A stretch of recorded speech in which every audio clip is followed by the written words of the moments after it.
So maybe we'll see more of that in the future. I hope so. Well, we definitely need to, because I mean, all the generations coming up need to be exposed to it. They need to understand that construction is actually pretty dang cool. Not Yeah, everybody needs to be engineers anymore. I mean, right. construction is the new cool thing, if you ask me, and they all need to know that. Yeah. Oh man, I love you saying construction is the new cool. It really is. Hey, what's up, everyone? Welcome back to the CM Mentors podcast. My name is Matt Graves. My co-host each week's Kyle Grandell. What's going on today, Kyle? Hey, doing pretty well, Matt. I'm camping up in northern Minnesota. I couldn't be any happier. How about you? I'm just waiting for your awning to blow off again this week. Well, we'll see. Weather is rolling in, and as my luck would have it, so if you see me run, that's probably what I'm doing. And hopefully I come back this time.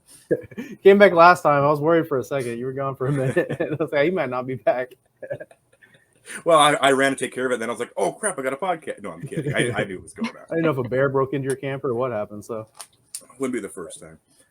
well, this week's guest is Erin Khan, and she's in the construction technology realm. So we thought we'd bring her on and talk all about kind of the state of construction tech. So welcome, Erin. How are you? Yeah, Yeah, welcome. thanks, Matt. Thanks, Kyle. Doing well. We had our fair share of weather where I am in LA, the hurricane you might have seen. So hopefully I won't be running out too. But yeah, good to be here. Thanks for having me on. Did y'all get too bad flooded or anything like that? Actually, no. I think it was quite different depending on which area you were in. Mine was pretty much good to go, nothing too crazy. So thankful for that. That's good. I was talking to a guy yesterday, and he was from the southern Florida area, and the hurricane Yeah, just blew through. And he was like, I was on the other coast. We're good. We just got a little bit of wind. We're all good. yeah. So, anyway. So, for people who don't know who you are, you want to give a little bit of a background of yourself? Yeah, the my origin story. So you guys know my name, Erin Khan. I was actually telling Kyle a little bit earlier. Born and raised out in New York on the East Coast, and then came out to LA for school, and essentially just never left. So I'm a little bit of a transplant here myself. But I studied civil engineering at USC. So for any of my Trojans out in the audience there, fight on. I have to do that. Um, and had a really awesome experience in school, learned a ton, got exposed to a lot of amazing concepts. And that's when I had my first internship and my first foray into the construction world, I guess officially. So I was learning all this amazing stuff in school. Out on the job site, it was a little bit different, maybe a lot of bit different, where there was less technology than I thought there would be. Processes were very, very manual. And pretty much from day one, I was super passionate about changing that and being more efficient, being more effective, using technology to have better outcomes, be safer, better quality, and essentially, go home on time if that is a thing in the industry that we can make happen. So fast forward, a few years, a bunch of different experiences. I really, I really found my passion purely in technology and innovation. And then for the past 4 years or so, I had the absolute pleasure of being a construction solutions director at Suffolk Construction. First in a regional capacity, then in the national role, just focusing on technology, pilots, innovation, working with construction teams to scale up solutions and all sorts of fun stuff. So, absolutely amazing experience, but I did still have a few other things I wanted to explore in my career and especially in this industry. So, took the leap to kind of set aside corporate life for a little bit, went out on my own, started my consultancy, so Erin Khan Consulting, where I focus specifically on construction technology and innovation, both for builders and contractors who need a little boost to get some better tech and processes in place. And then also on the technology startup side to help startups build better, more relevant solutions for builders. So today, that's essentially what I'm doing. That's so awesome. What kind of projects did you work on in your internship? I'm curious what you Yeah. did that you really liked that really piqued your interest.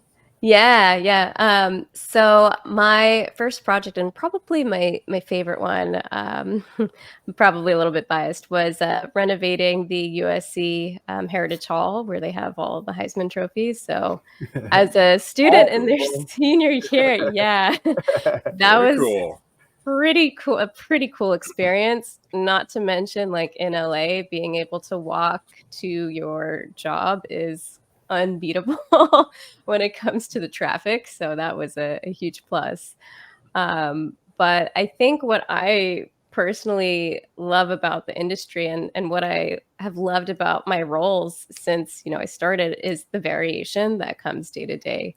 Mhm. So every project's different, every team is different.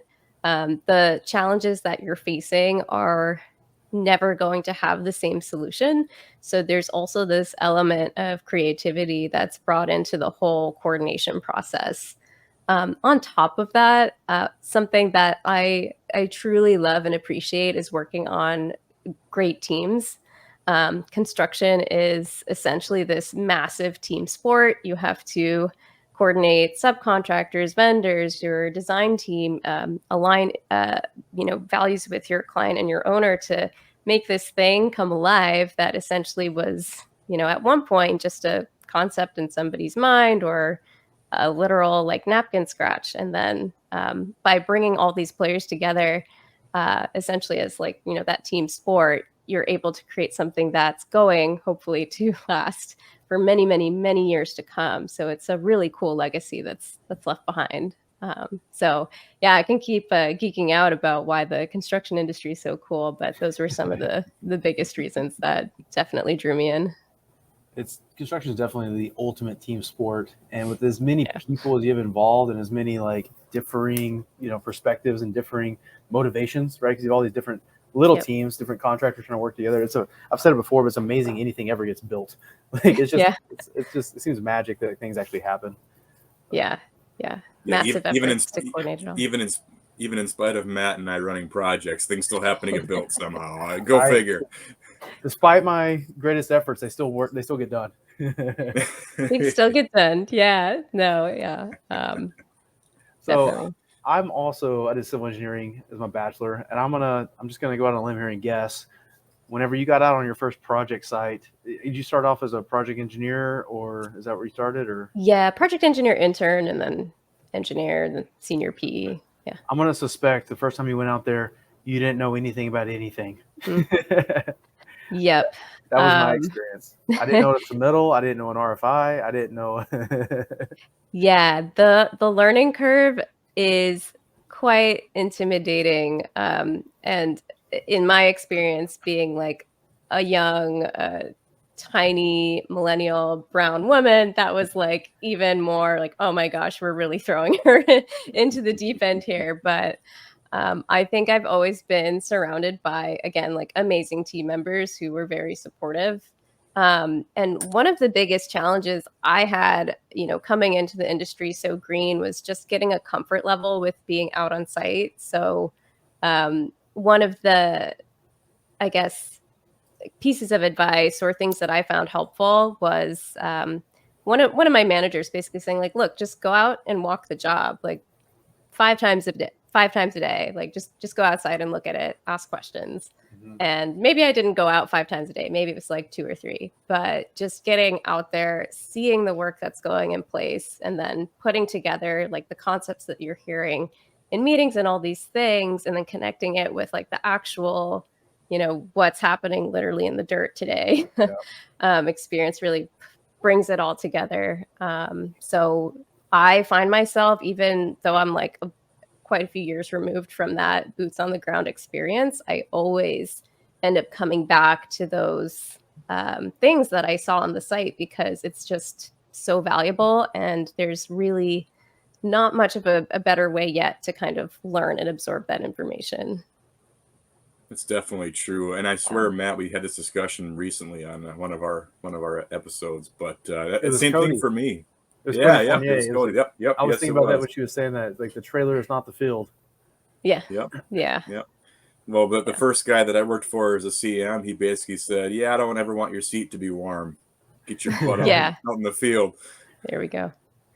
Yeah, and there is a lot of important stuff that does need to get done, unfortunately, or I guess it's just the nature of the business, right? That has to be done in the office, but Yeah. making that connection out there in the field is absolutely essential. So, yeah, I'm definitely overdue myself for a site walk sometime soon.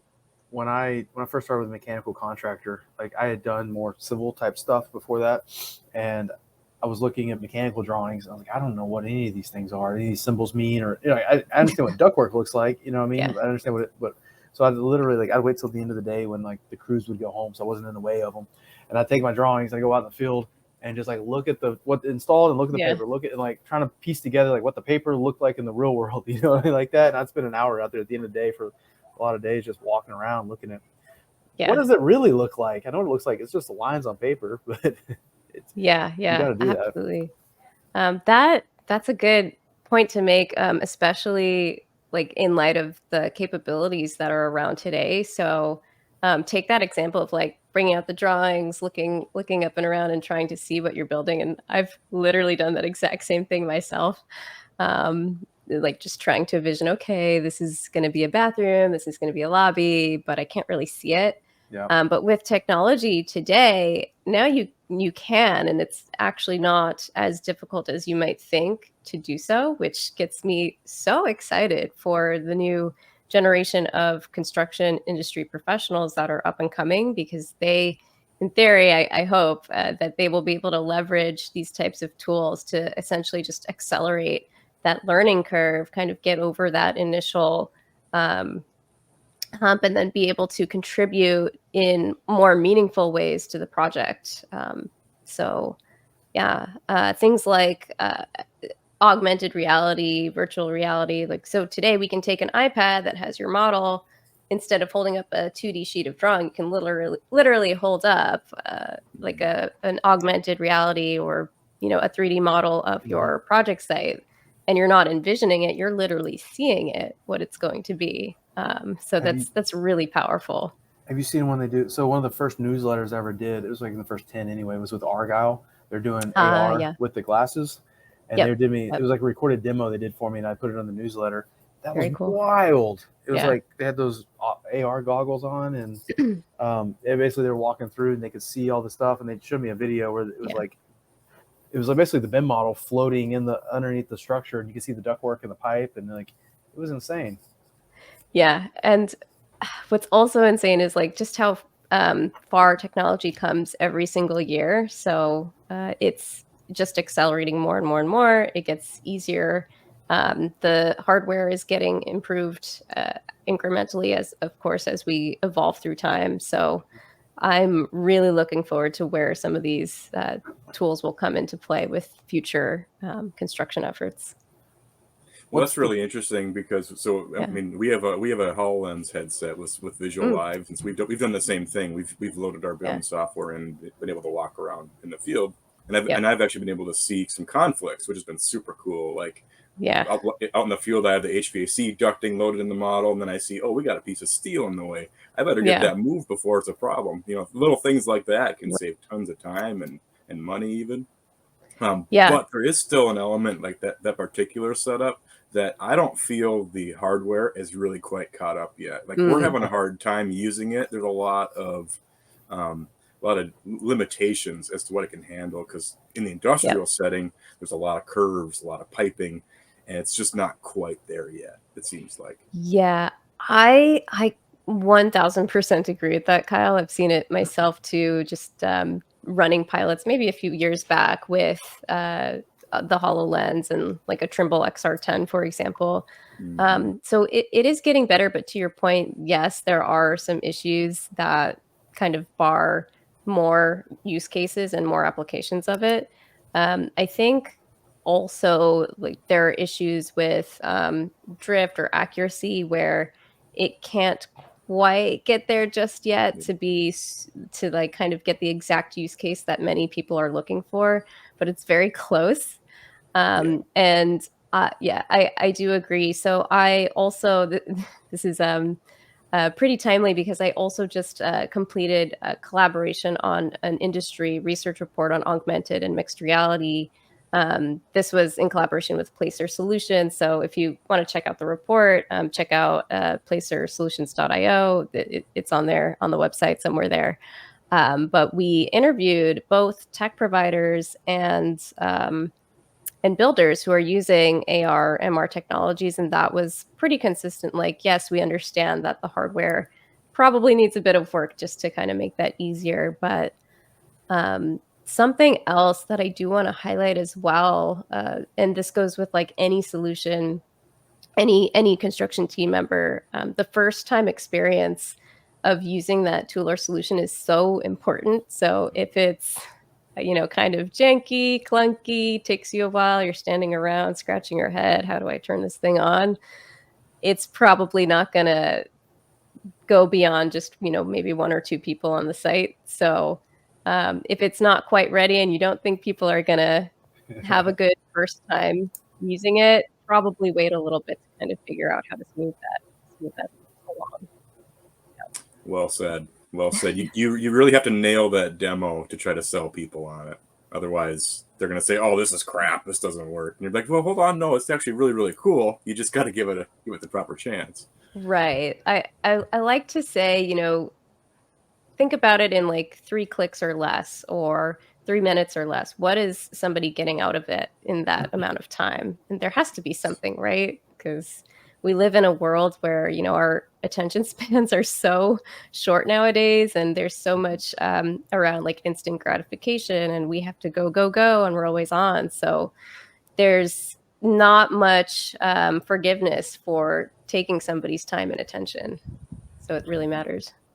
I think it's got to be super intuitive too, because like, when's the last time you read any sort of user manual? Like, those don't exist anymore. Like, every app on your phone you ever downloaded, you never read a user manual. You download it, you open it up, and use it. Right? Even the first time, you Right. know how to use it. It's super intuitive.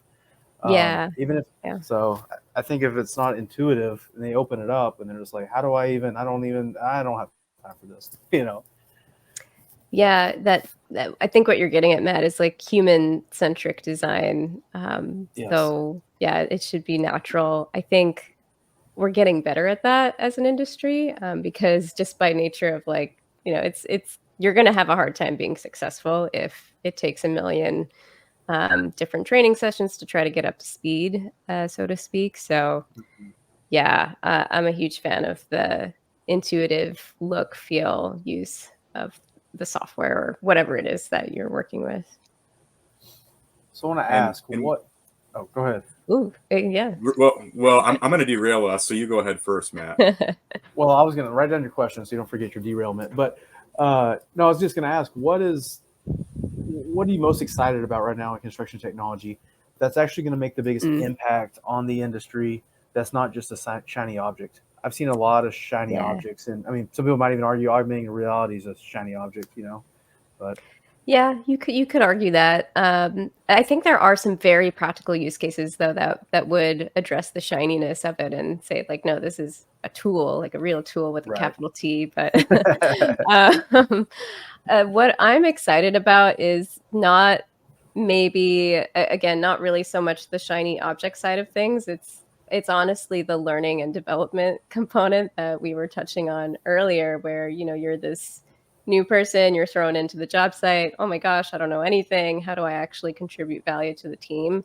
I also think in light of the labor shortage that the industry as a whole is just experiencing, it's going to be absolutely critical. It is absolutely critical that we capture a lot of the historic builders knowledge that is retiring out of the industry, because I've seen it start to happen where we're having to reinvent the wheel when, maybe the wheel was already invented at another project and you just didn't know about it.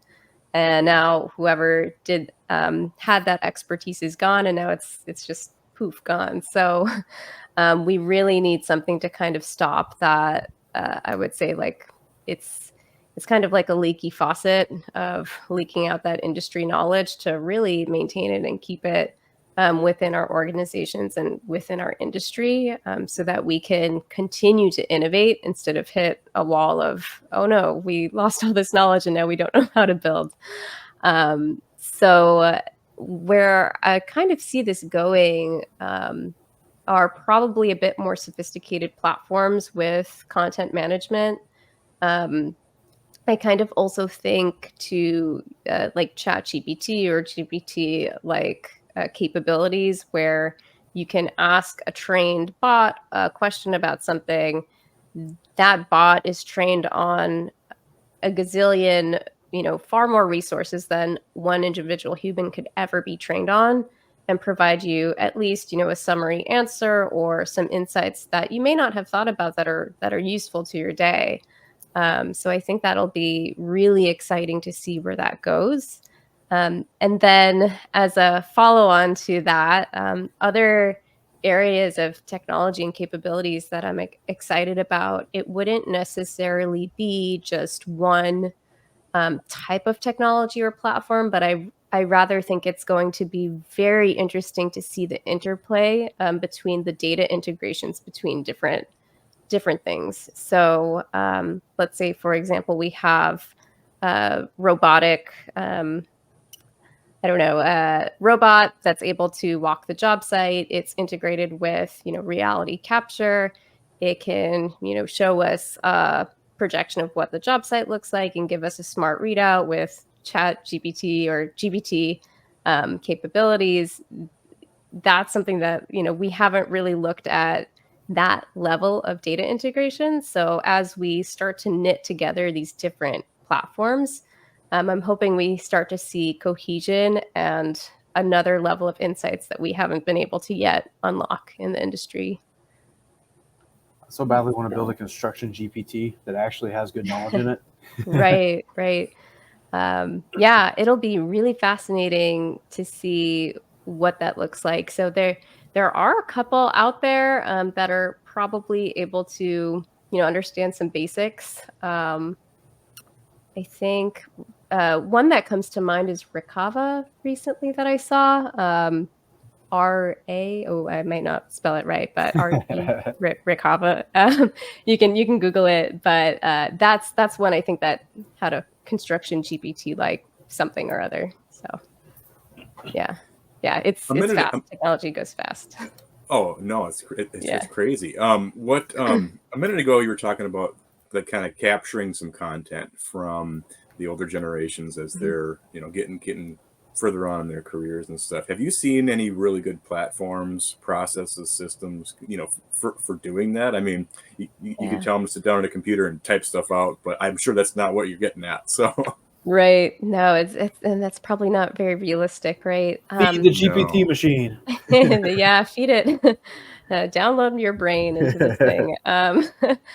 I guess short answer, Kyle, is no, I haven't seen anything that's been super great about establishing that. The best I can think of is, maybe some crowdsourcing learning management systems where a company as a whole has a specific capability for employees, anybody within the organization to post a lesson learned, and then it's shared in a shared database. But other than that, yeah, I haven't seen anything that's been truly, stand out like, okay, this is the way that we need to do this moving forward.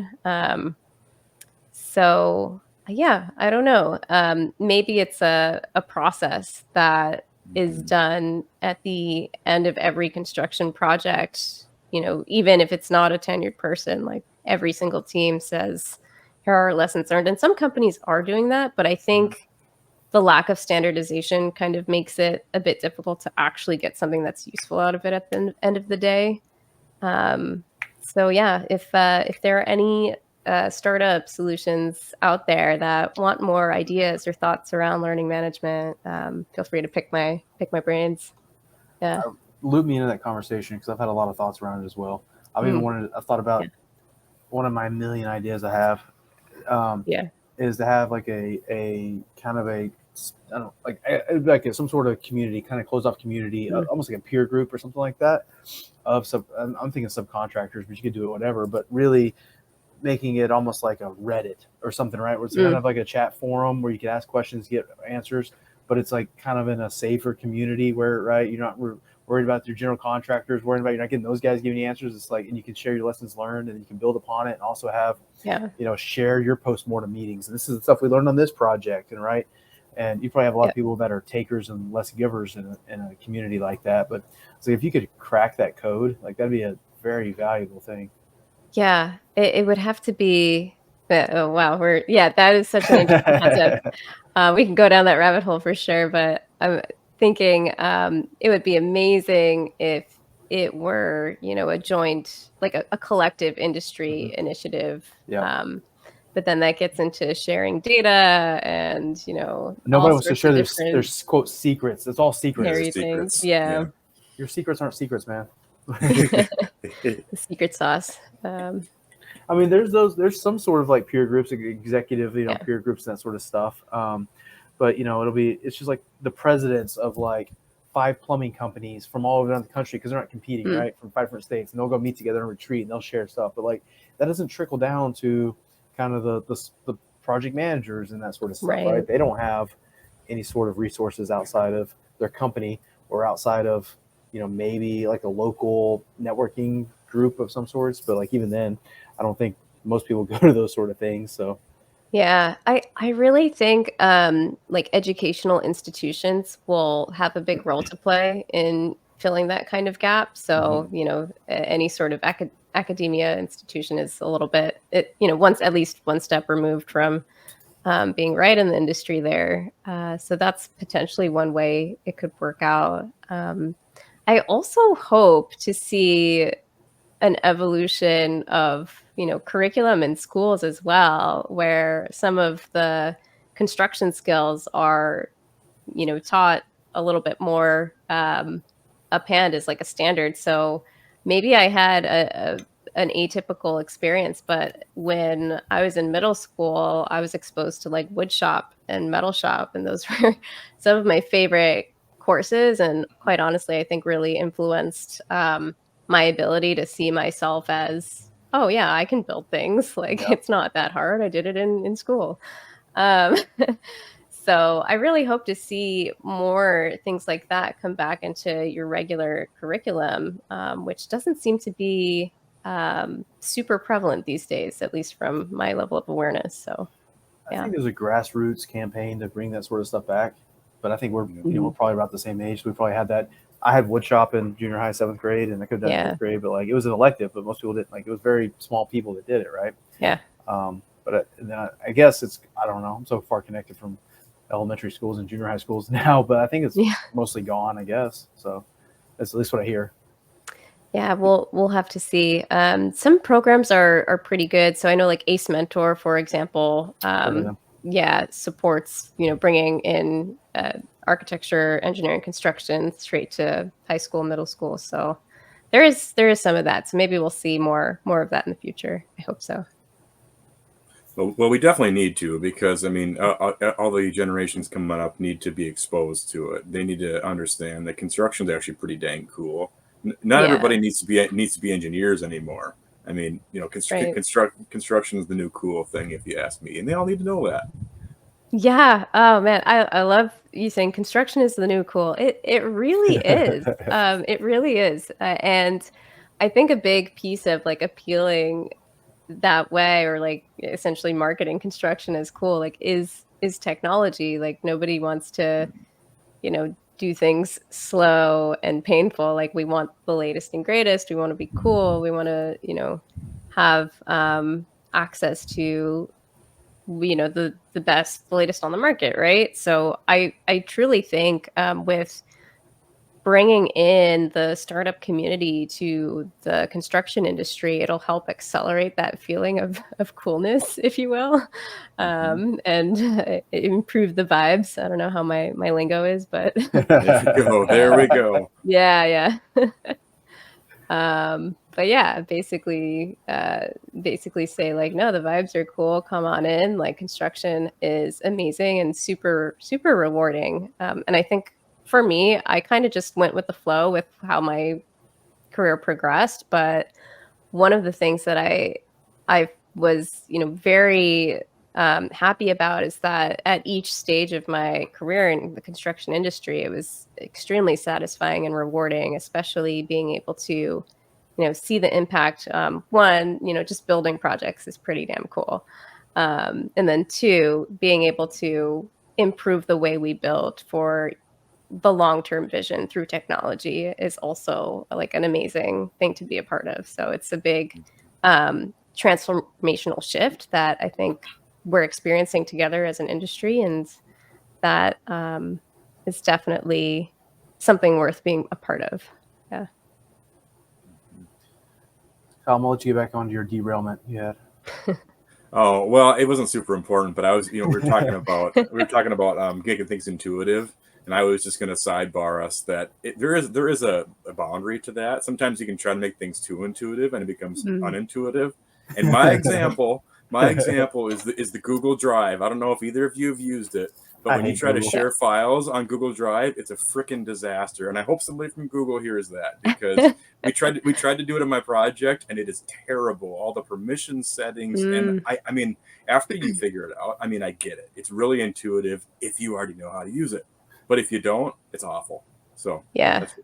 that was all. Yeah, no, I feel you on it.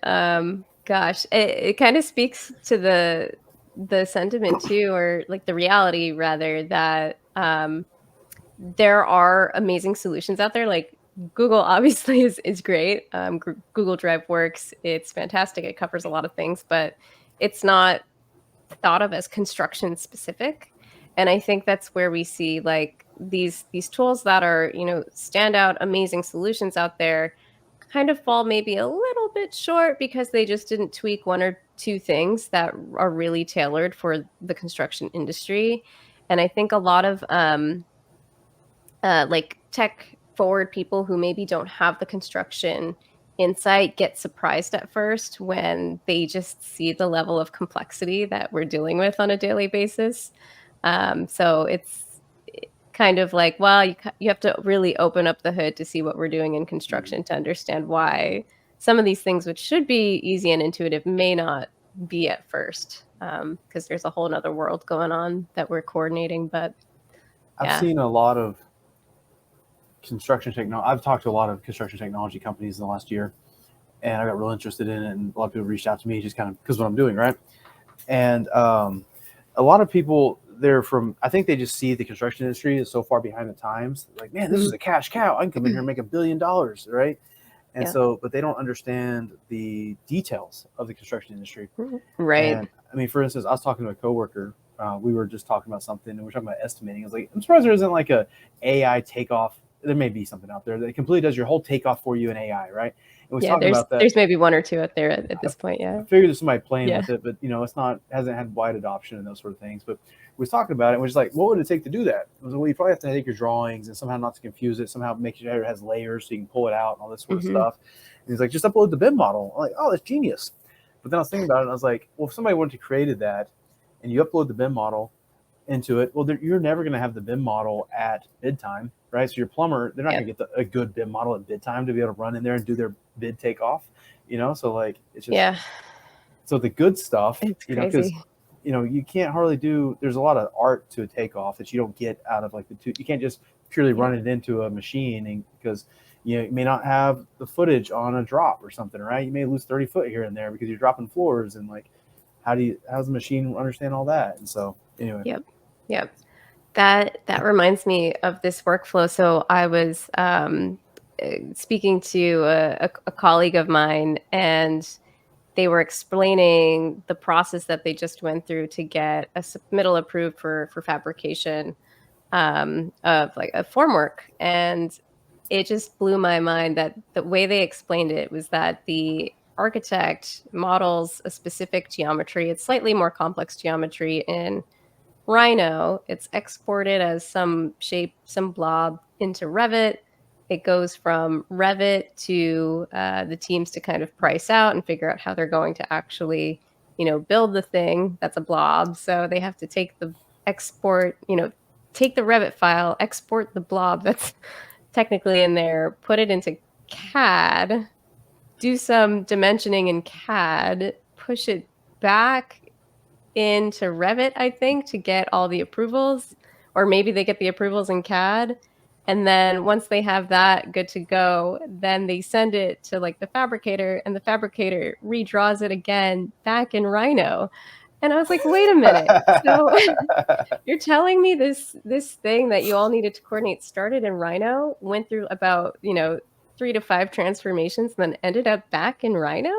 Like, but couldn't it have just been coordinated up front? And it's like, well, no, and like here's all the reasons why, and each person in that chain of that process has something very specific that they're contributing, whether it be a certain design intent or the ability to actually dimension it so it's buildable versus the ability to take that dimension buildable thing and make it so that you can produce a form for it on a CNC machine. So yeah, it's levels and levels and levels of complexity that you'd never even really imagine. So yeah. Wow.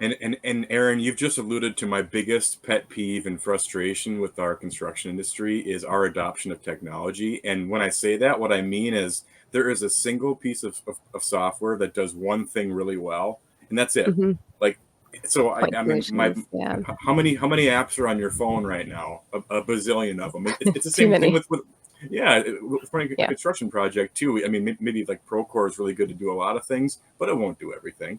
So you still gotta Right. have your CAD, and you gotta have something else for your back end bookkeeping, and something else for your. I mean, I'm so sick of having so many different pieces of software and programs, because when I bring somebody new on board, Yep. to get them up to speed and train them on all the different, oh my God, it's just a headache Yeah. every time.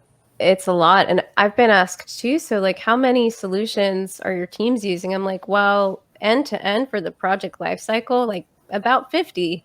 And Yeah. that's like that, it's literally that. Yeah.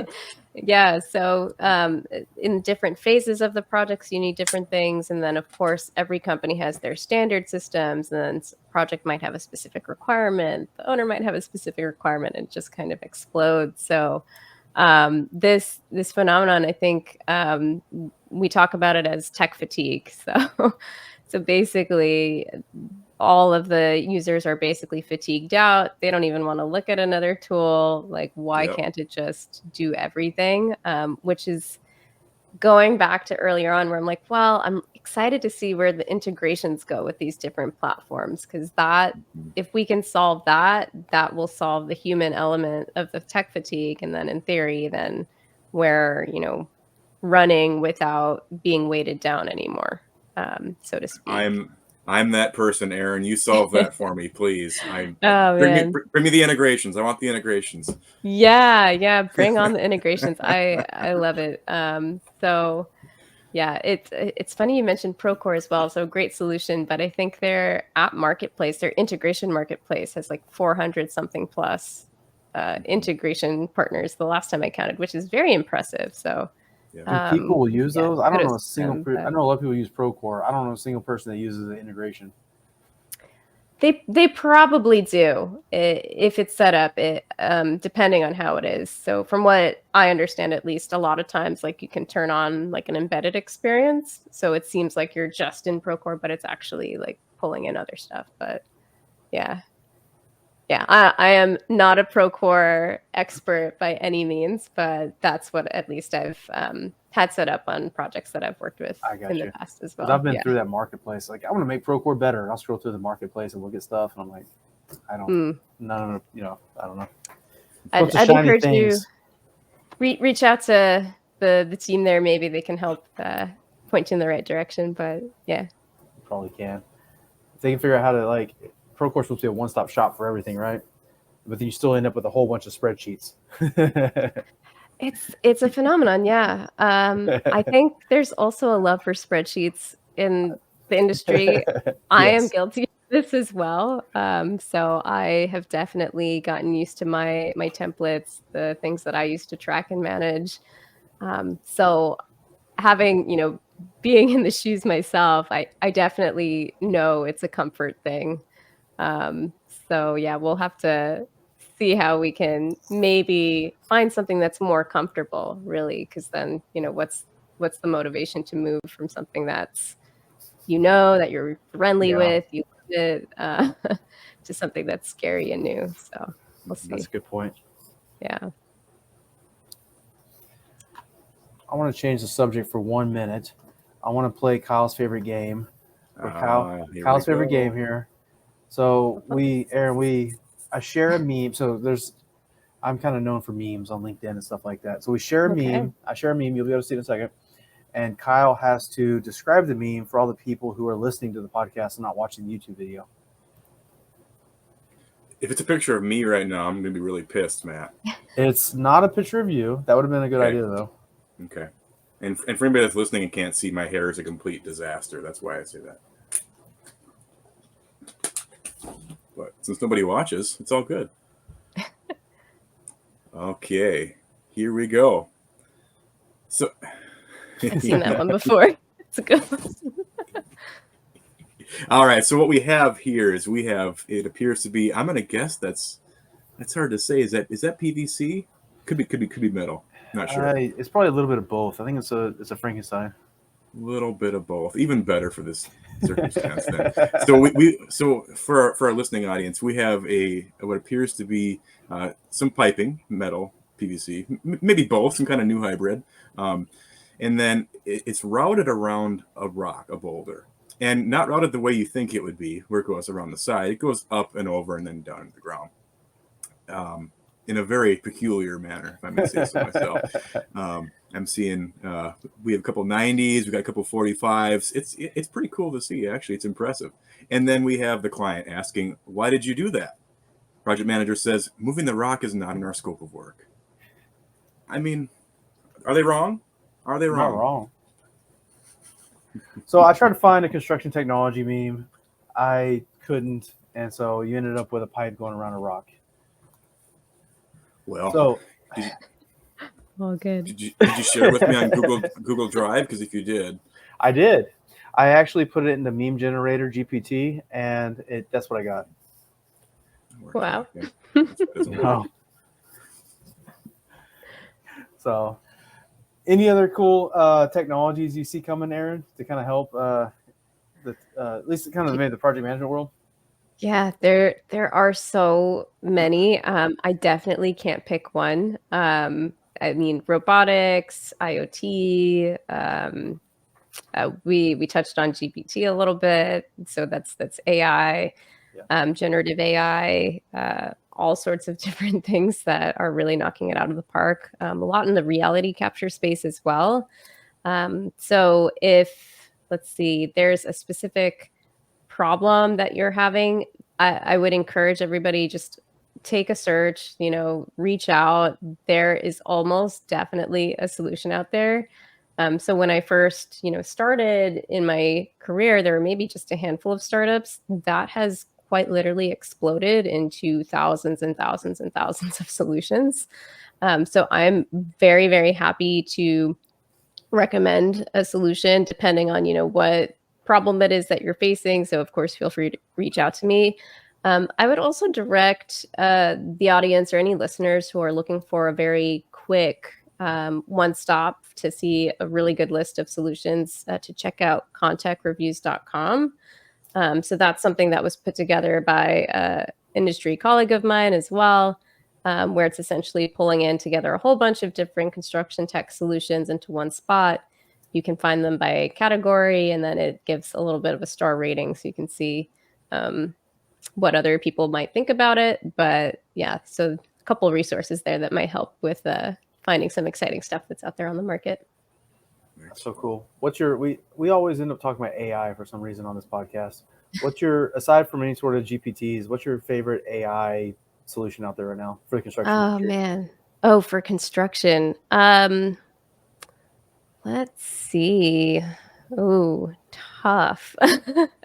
My favorite. Oh man, there's so many out there. The top 3. I'll pick on one. All throughout their field AI, so they're pretty new in the industry. So I first saw them at the ENR Future Tech Conference. They did the keynote, and it's essentially a brain for your robot. So you can tell your robot what to do, where to go, what to capture, and then you, in theory, don't really have to do too much. It just does it for you. So that I'm really excited to see. So that's Field AI. There are so many other solutions out there though, but I'll pick on that one for now. That's pretty cool. I mean, I don't even think about it, but I guess, I mean, you have to have solutions on top of solutions because you already have a robot, but then you have to put this thing into it to tell the Yeah. robot what to do and how to work. So Yeah. We're getting fancy. We're getting fancy in the industry. We're cool. We're It's a cool. cool industry. Yeah. Yeah. it really is. I found this guy.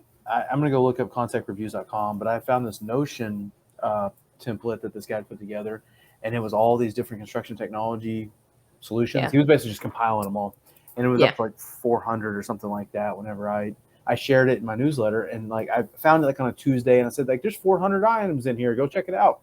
And then by the time I send it, he got word of it, and he goes, "It's actually up to like 600 now." Like in a week, Yeah. it was just blowing There's up. thousands. Yeah.